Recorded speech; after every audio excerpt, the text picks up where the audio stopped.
Previously on Power Reviews. Borrowing that camera. Do I exist? Doesn't matter. The good doctor has modified our camcorder. Welcome to our home. Stolen. If there's anything I can do to make it up to you, you make sure to let me know. I still can't believe you told him he could live here. You can call me Mayo, by the way. I've been called away on business. Lodger's passports I have so many questions. in a lockbox along with a folio for a thorough background check. Did you run a check on me too? I need to make sure you haven't let someone dangerous into both of our lives. What did you find out? Nothing. And now, Database Rangers Power Review. Greetings, Ranger fans. Salutations. And welcome to Power Reviews. Why have you activated the holographic tripod cloak on the Selective Quantum Utility Electronic Eye Line? Well, I figured I would be on the safe side, so no one asks why I'm talking to thin air, just in case. And when did you get a phone? I've always had one, it's just no one's ever called me before. Hello? Hey, it's Mayo. How did you get my number? Internet. Believe it or not, there aren't too many database rangers out there. And even fewer of them trying to publish a book on children's television. Fair enough. What's up? I just wanted to make sure you got the cake for Guy. Yep, it's in the fridge. Cool. I'm heading out now to pick him up from the airport. See you in a bit. He's on his way back, isn't he? Yep. I still can't believe you told him he could move back in. What was I supposed to tell him? Sorry, I know that all your stuff is here and your apartment's still being worked on by incompetent contractors. But my friend from the 17th season of Power Rangers, who you've never met but has been living here the whole time you were, just so happened to crack open your concealed lockbox and find your multiple passports, confidential documents, and psychological profile on me. And the two of us just don't feel comfortable with you staying here any longer. Of course not. Exactly. I'd rather you didn't mention me at all. We'll just figure it all out when he gets back. I'm sure there's a perfectly reasonable explanation for all of this. Such as? Maybe he's a psychology buff and was holding onto the passports for some traveling buddies. Then why were all the pictures exactly the same? Identical quintuplet brothers? With completely different names? Maybe they had a big falling out. I don't know. Let's just put it out of our minds and focus on the review. Fine, but I still think it's a bad idea. Duly noted. Let's just take a look at what happened last time. Creepox was destroyed by a contrived and ill-defined humanoid mass of disembodied animal heads. You mean the Ultra Gosei Great Megazord? That title is highly contentious. Whatever, we don't have time for this. Let's take a look at episode 8 of Power Rangers Megaforce, Robo Knight. We begin with a scholastic rural excursion led by the Rangers' science instructor.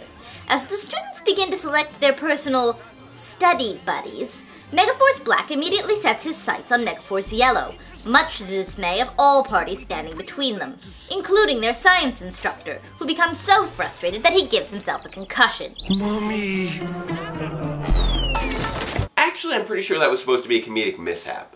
Then why wasn't it funny? Meanwhile, Admiral Malcor discovers a pair of mutants down on Earth that he thinks will be a perfect replacement for Creepox. Not sure how he found them, where they came from, or why Vrak needs to summon the Zombats to talk to them, but, yeah, I have no follow-up for that. As Megaforce Rangers Blue and Pink discuss the minor inconveniences of saving the world, I've been so busy fighting aliens that I haven't had a chance to get outside of nature. Except for in episodes 1, 2, 4, 5, and 6, but hey, who's counting? they happen upon an old factory that has apparently been completely ignored by the EPA. The what? Environmental Protection Agency. Come again? Look, I'm a man on a big TV. Just listen. Noah takes a sample of the chemical runoff to analyze later, before they are both summoned by the sound of nearby screams. They hurry to the site of the commotion and find a pair of footprints. How startling. Great Caesar salad! Bigfoot was here! Mr. Burley, don't ever change. He insists they all return to the bus, but Troy is still curious, despite Jake's skepticism. Must be some kind of hoax. Actually, I'm inclined to agree with him here. 2 perfectly preserved footprints in the one muddy patch of a wide open field with no other sign of passage? Come on. Any self-respecting Sasquatch would have wallowed in the mud to cool their fur and left a trail of dirt and grime in their wake. What? I was just imagining what it must be like inside that brain of yours. It must be fascinating. We are introduced to the aforementioned mutant pair, comprised of the rumored Bigfoot and his companion, a...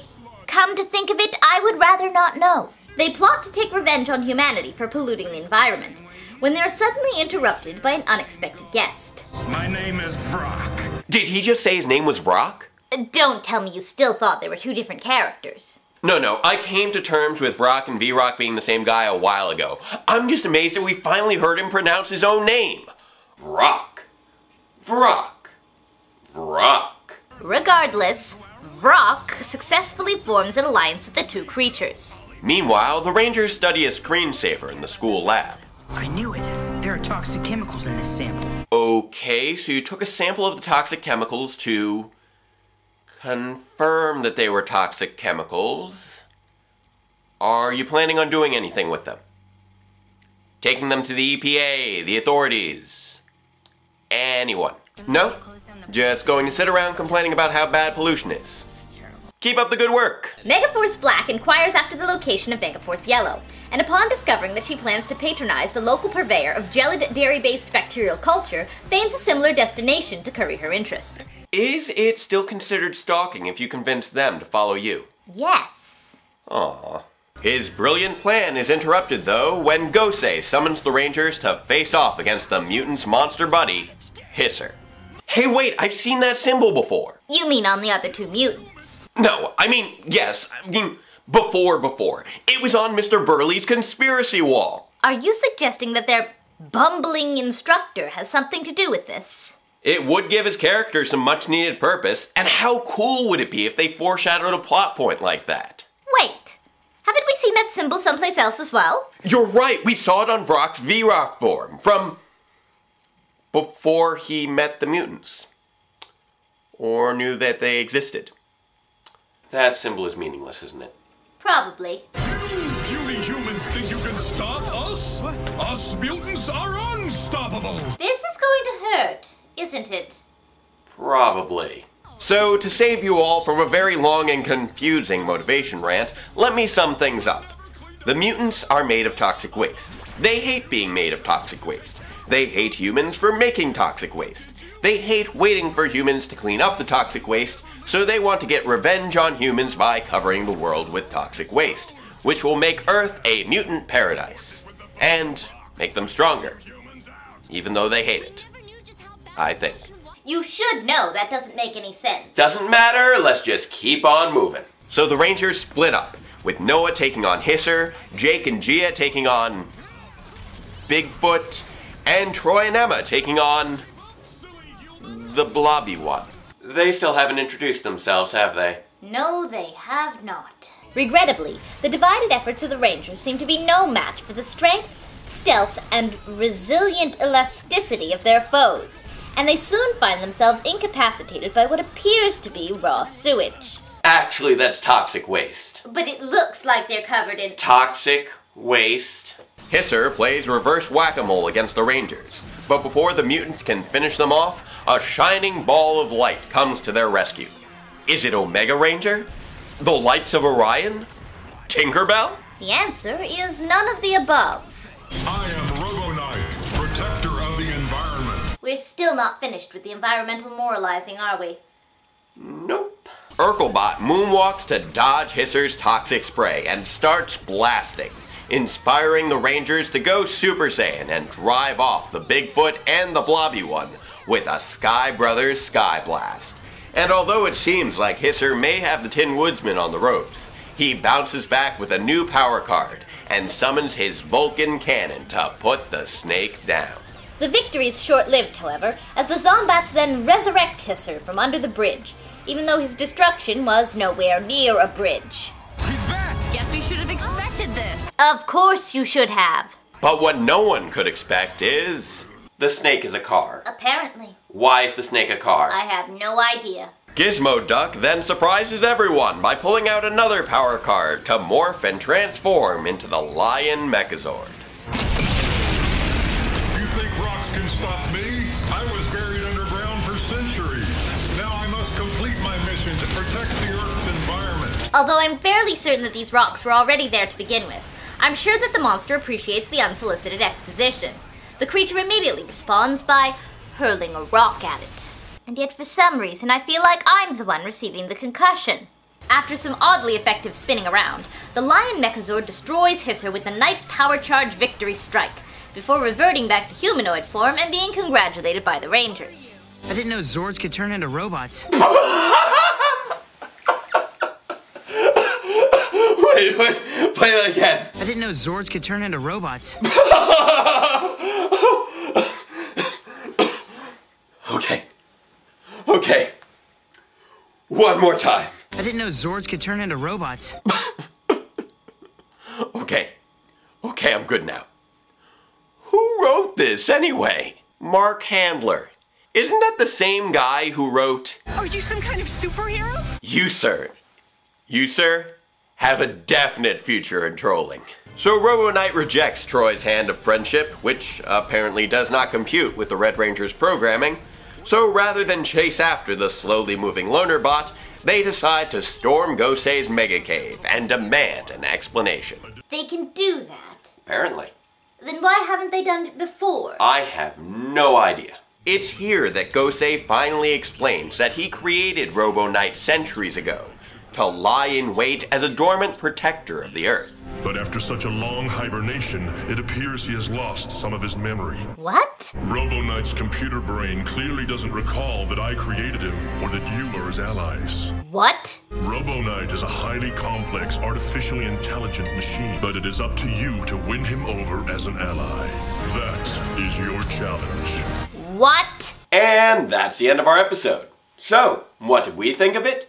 Well, it started out promising enough. The chemistry between Jake and Gia continues to be a highlight of the season, and there does seem to be a slow progression to their relationship. This is particularly well illustrated in the locker scene, which neatly mirrors the previous locker scene in episode 2, and the little secret smiles of both this and the previous episode definitely show that she's warming up to his antics. Or, as Mr. Urkel would say, I'm wearing you down, baby.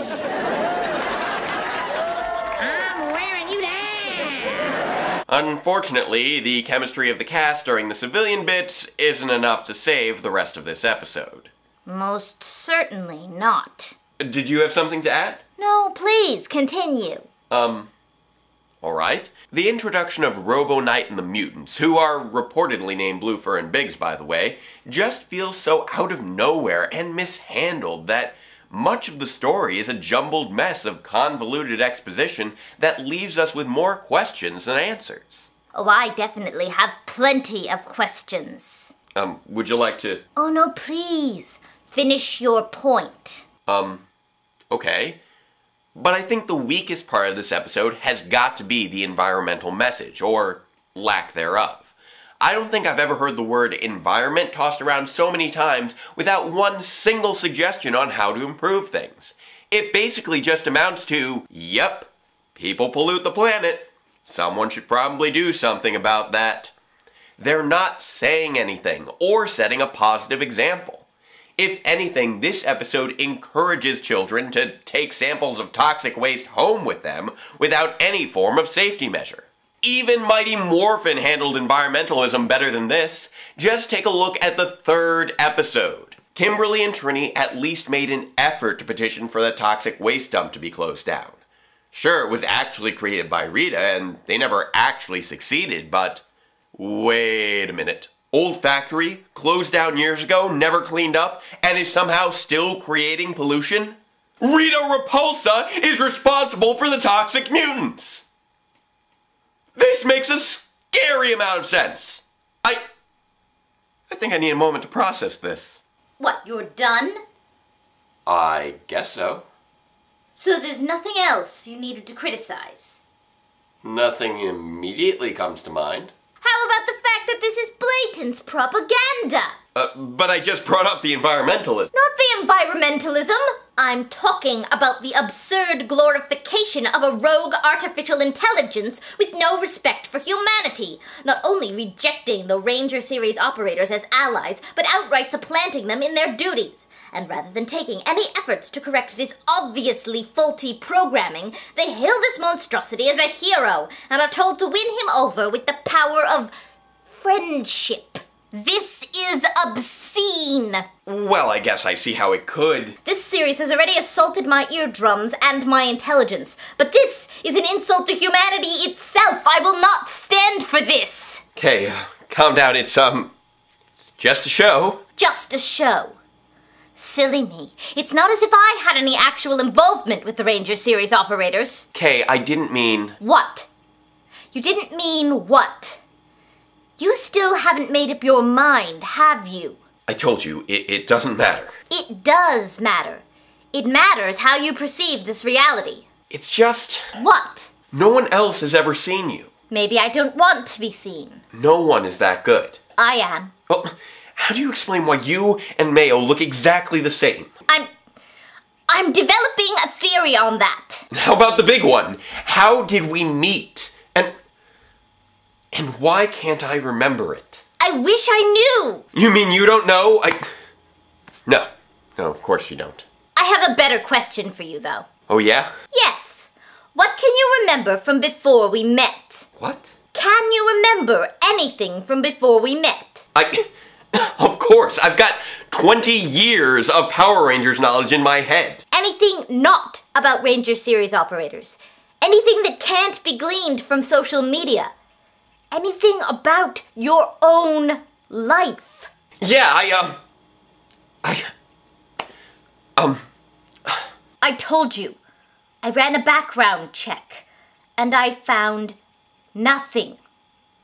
No criminal record. No school record. No legal record whatsoever that anyone named Database Ranger has ever existed. No. You're trying to confuse me. You're the one that doesn't exist?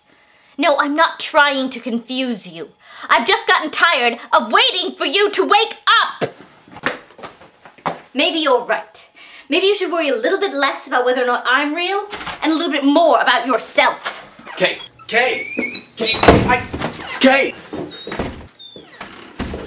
Is everything all right, Mr. Ranger?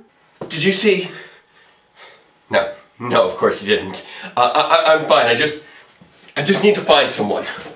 Kay,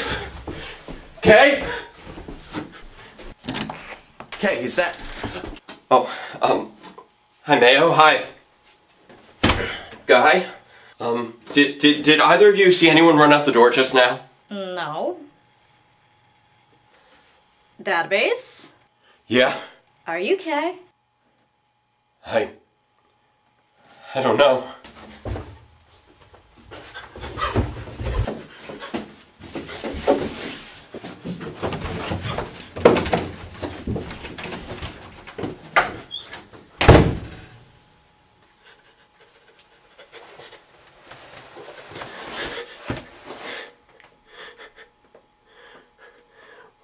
What?